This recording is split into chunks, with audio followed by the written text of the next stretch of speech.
안녕하세요. 신앙의 정석 9번째 시즌입니다. 오늘은 4번째 시간으로 전도서에 대해서 함께 살펴보도록 하겠습니다. 먼저 책 이름입니다. 이 전도서의 히브리어 원어 제목은 코헬렛이라고 할 수 있는데요. 이 코헬렛은 모으다, 수집하다 라는 뜻입니다.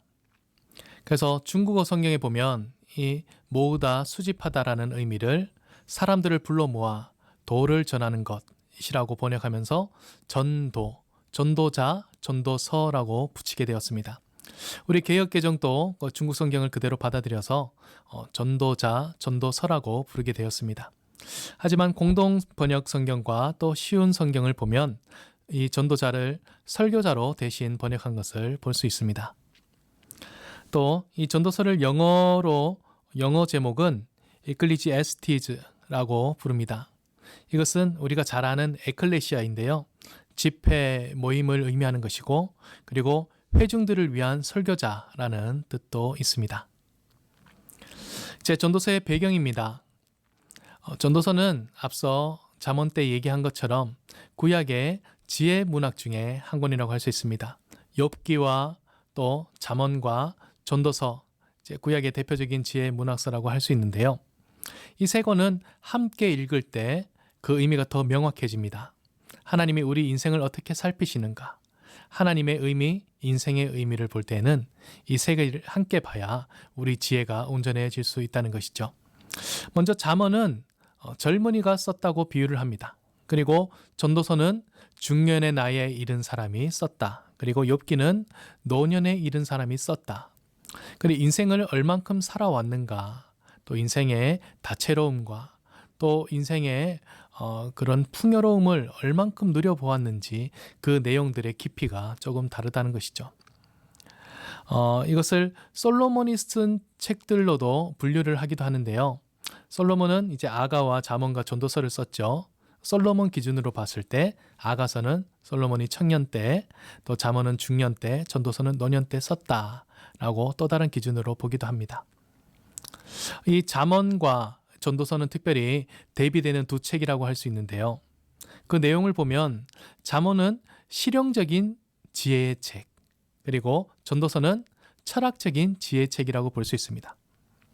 잠언의 주제는 권선징악, 아주 명확하고 그리고 우리가 잘 아는 일상에서 가장 많이 접할 수 있는 그런 내용들이라고 할 수 있죠.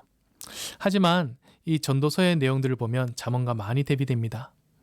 우리의 일상생활 속에서 권선징악만 있는 줄 알았는데 실제 삶을 살다 보면 그렇지 않은 것들을 자주 보게 됩니다.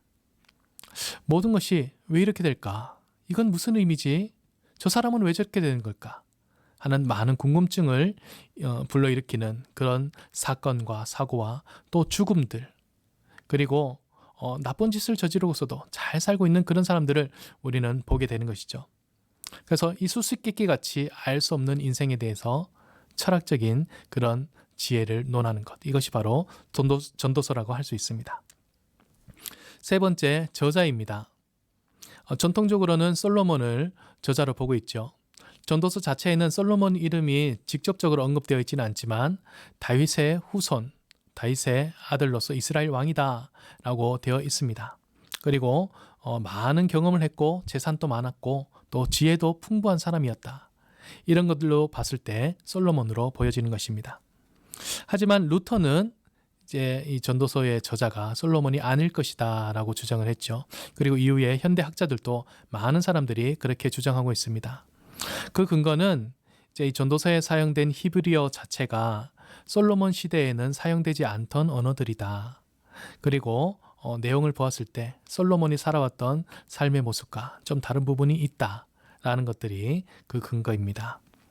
이제 저자가 누군지 확실하지는 않지만 분명한 것은 이 저자가 솔로몬의 권위를 빌어서 이 전도자를 불렀다라는 것입니다.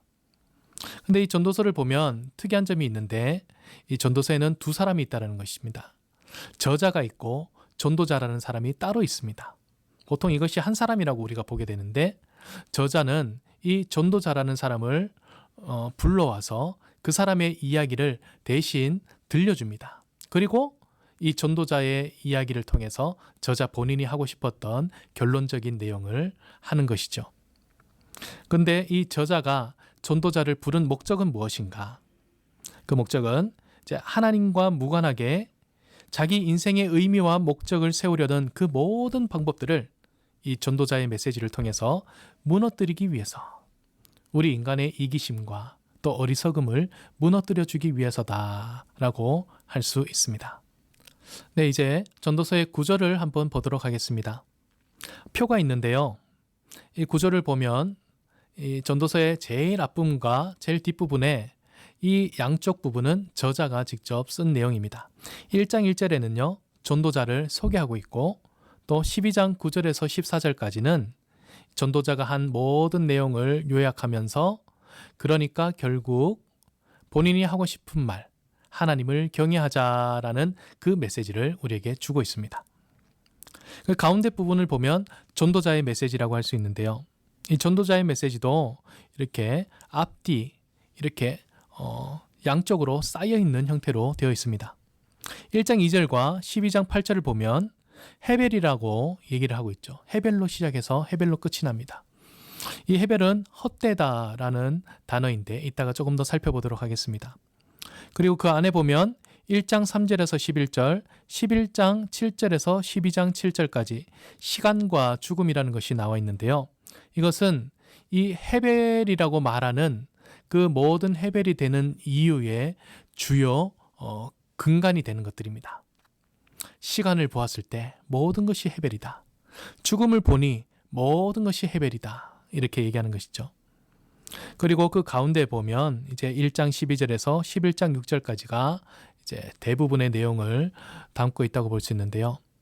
이 헤벨, 시간과 죽음이라는 그 근본 상황 속에 있는 인생의 헤벨이 어떤 것들이 있는가, 그 상세한 것들을 보여주고 있습니다. 인생과 지혜와 재물과 즐거움 등이 있는데, 이제 이 전체 내용들을 조금 더 세밀하게 보도록 하겠습니다.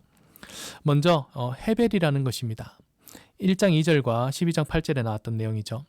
그 뜻은 연기 혹은 수수께끼라는 뜻입니다. 우리는 이것을 헛되다라고 번역을 하였지만 원래 의미는 헛되다보다는 이런 연기와 수수께끼 같은 그런 알 수 없는 존재라는 것이 더 원어에 가까운 뜻입니다. 연기는 어떤 것입니까? 어떤 때는 이런 모양이 되었는데 좀 지나고 나면 다른 모양이 되어 있습니다. 마치 우리 구름이 누군가를 닮은 모습으로 계속적으로 변하는 것처럼 연기가 이랬다가 하는 것입니다.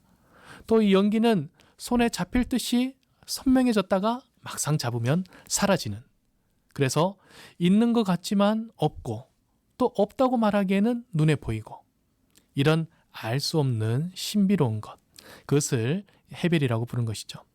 아울러서 이것이 정말 그 의미가 뭘까? 왜 이렇게 생겼을까?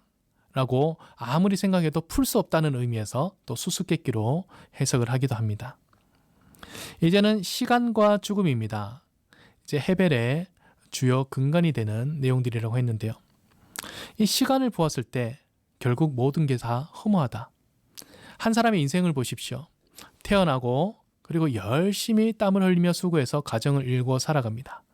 그의 일평생이 다 살아가고 또 뭔가를 남기고 인생의 의미를 찾기 위해서 많은 수고를 하겠죠. 그리고 죽었습니다. 그가 분명 인류 문명에 남긴 것이 있긴 하겠지만 이 시간이라는 것은 얼마나 긴가요?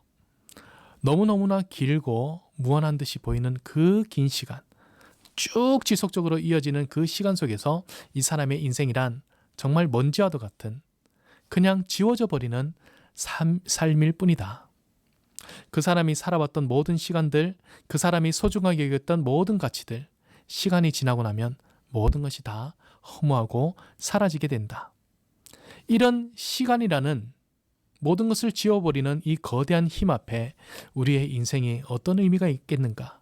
아무리 열심히 산들, 또 아무리 비참하게 산들, 아무리 많은 것을 누린들 우리에게 모든 것이 다 사라질 것인데 무슨 의미가 있겠는가라는 얘기를 하는 것이죠. 두 번째는 죽음입니다.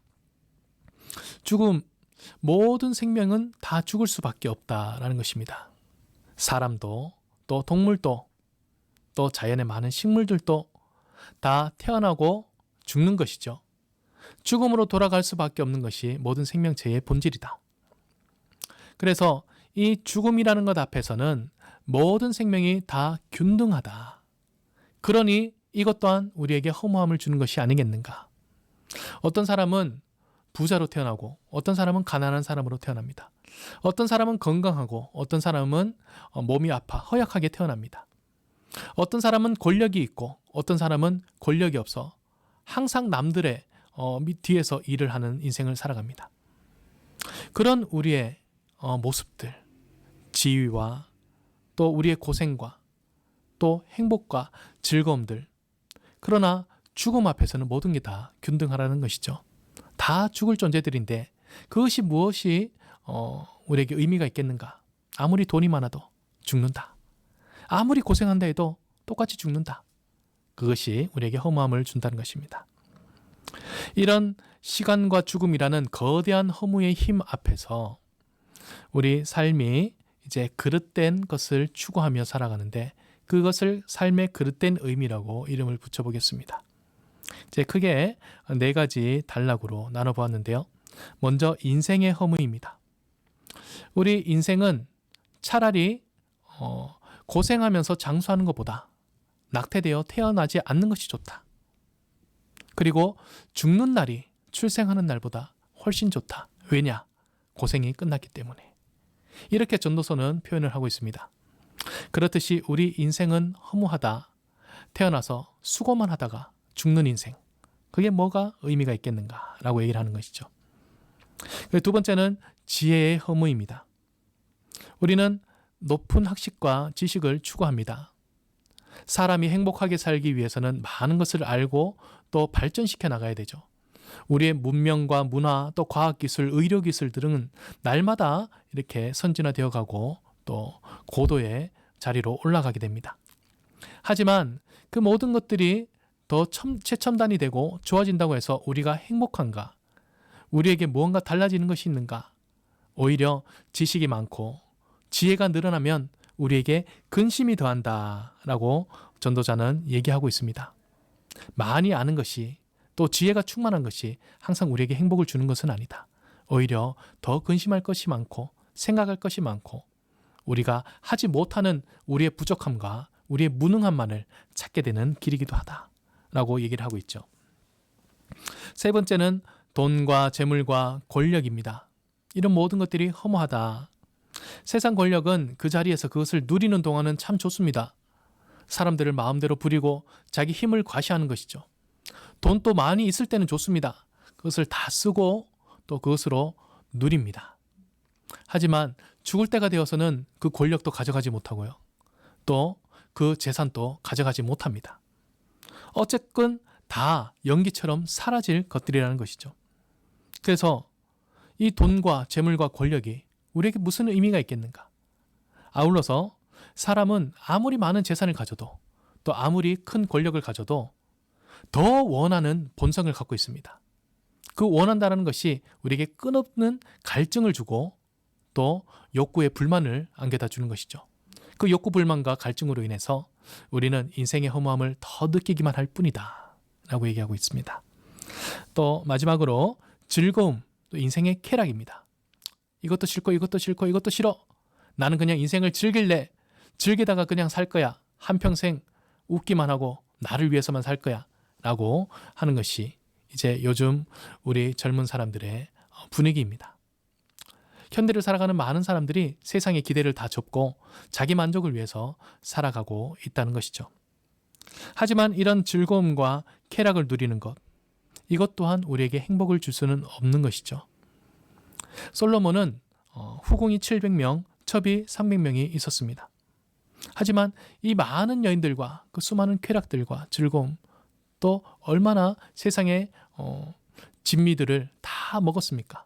하지만 그것들도 아무런 소용이 없더라 라고 고백을 하고 있습니다. 오히려 그 수많은 여인들로 인해 우상을 섬기는 방법만 배웠지, 그리고 하나님으로부터 멀어지기만 했지, 그 인생에 아무런 행복과 기쁨이 없었던 것입니다.